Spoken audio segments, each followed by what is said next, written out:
Hey friend, it's me Vasco with a quick announcement. We at the Scrum Master Toolbox podcast are organizing this year's Scrum Master Summit.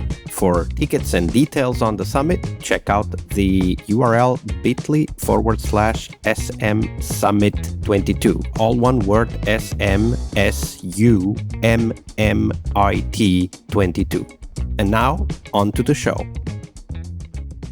Hello, everybody. Welcome to our Team Tuesday this week with Daniel Lutz. Hi, Daniel. Welcome back. Hi, Vasco. Thanks. So, Daniel, on Tuesdays, we talk about teams, of course, but we always start with a source of inspiration and insights. What's the book that most influenced you in your career as a Scrum Master? You know, as most of the listeners know, it's so hard to pinpoint one book. But if I have to really point down one book, especially in my career now, working with so many teams, it's The 5 Dysfunctions of a Team by Patrick Lencioni. It really helped me so much in getting a grip on dynamics in the team and really stepping down or stepping up the pyramid of team dynamics. And it's written in such a great way that it's written in a basically fictional style, even though it's a non-fictional book, obviously. But the tools and models he provides in the book are so nice to apply in teams. And I used it when I'm setting up agile teams, part of the kickoff, introducing them to the principles of the 5 dysfunctions and the pyramid. What are usual dysfunctions in the team? Just to get a little bit of their ideas around it, and to start having the attention on those dynamics, because most developers, they don't have maybe heard about it. And they really spend a little bit more attention on, okay, there are things like team dynamics. And if you don't have trust in the team, we will never reach another level. Yeah, so this is one book that I can highly recommend, if not all of your listeners have it anyway. Well, we do hope that most of our listeners have already read the book. It's been a book that has been mentioned a few times here on the podcast, but I really love how you put it, like using the tools, for example, as a helper when setting up new teams. I think that's a great insight. So, Daniel, that's about teams as well, of course, but now we turn into how sometimes we don't follow, and the teams don't follow, the learnings from the 5 dysfunctions of a team, and over time develop these behaviors or patterns that lead to problems. We want you to tell us a story of one of those teams. Tell us a little bit about the context, but then tell us how that behavior or that pattern of acting developed in the team that ultimately led to problems.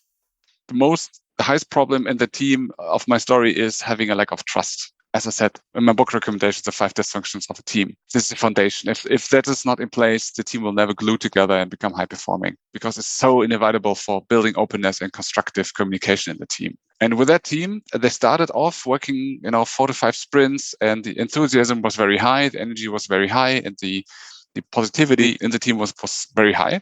But they got quieter and quieter in the retrospective meetings. And so the atmosphere becoming tense in one retrospective, actually. Can you describe how that tension felt from your perspective as the facilitator? What was happening in the room? People were watching at their phones. They were not really looking up. They were like having their body language, right, was very passive. So they laid back in their stools, on their chairs back in the day. Nowadays, they switch off the cameras and are very, very hesitant in switching on the cameras. You could feel like they're distracted and they're not interested in having this retrospective with the team. They saw it as a waste of time. And when we asked the question, okay, why is this?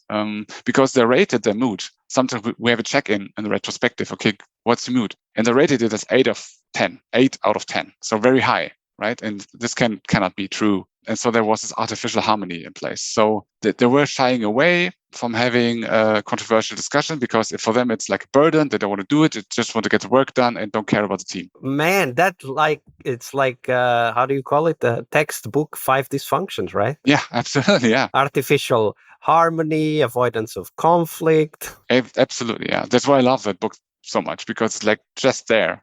And this is, again, it's so important to in order to have an easy life, if it's in your private life or if it's in your teams, you need to have hard talks and conversations. Yeah. And they avoided it over time because they didn't have conflicts at the beginning. Of course, the conflicts rose over time. They didn't dig deeper. They shied away from having this conflict, and this built up and become very, very, very tense. until people were like not saying anything at all or not showing up for the retrospectives anymore. So this was a signal, okay, we have waited too long here. We should have intervened way earlier on making this visible. That there's something wrong in here. And when you think about this, I mean, many teams start like that. And in this case, this team did not start like that. The energy was high and they were very positive. But many teams do start also from that perspective of the avoidance of conflict, kind of stepping back. And today with remote work, I mean, we are in 2022 as we record this episode. For those of you listening in the future after the pandemic, hi. So nice. Right now in 2022, we're still having the remote work here, and we still need to accept that that's going to be a big part of our job as Scrum Masters. And in remote work, it's even easier to become passive, right? It's easier to just switch off the camera, and because you're not being watched, you do other things, and that's totally normal. Like that's expected. That's a normal dynamic. What can we give Luke, our proverbial Scrum Master out there facing right now a team like this? What can we give Luke to help them have those, as you said, hard talks with the team to try to at least recover some commitment, some engagement, some participation in those meetings like the retro that you were talking about? What we did and worked fairly well, we started with the more harder teams, starting the retrospectives not directly with a retrospective, for example, but having icebreakers. Like, what did I personally do wrong last month that I learned from? And I started it as a facilitator to play a little bit the role of the role model there. Okay, it's fair here to speak up and to say if things don't go wrong, don't go into the right direction. That helped a little bit to get the individuals getting to know each other a bit more on a personal level. This actually helps quite a bit. And then also not the Scrum Master, so myself, I pointed it down, and I was just not beating around the bush. I was just saying, guys, I really sense something is going wrong here. I don't know why that is. I really want to solve this. I'm not sure how you see it. What's your point on it? How do you feel it? If you would rate this retrospective with the one that we had at the beginning, why is it different? And having an open discussion around it, even though the time was planned for a retrospective and they were expecting this, to taking the time that we already booked to have this open controversial discussion and open the box a little bit and let's see what's coming out. So this was what helped very much, because suddenly it was not so much on the process of retrospective and we need to tell what's working well and what should be improved. It's very much about I can openly speak up now and raise my voice. And there a lot of the root causes came to light that led to that behavior. Yeah, absolutely. One of the things that we've discussed here on the podcast, I'll put the link on the show notes to that, Karin Tenelius, who did a couple of shows with us on self-organization, was exactly raising this. She called it the moose head on the table. Apparently, that's a Swedish expression.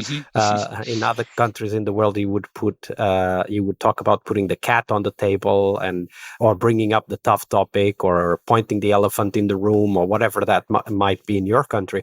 But exactly this kind of conversation needs to be in our toolbox, right? And it can be anything. Like you were just saying, maybe the real issues in this team were political.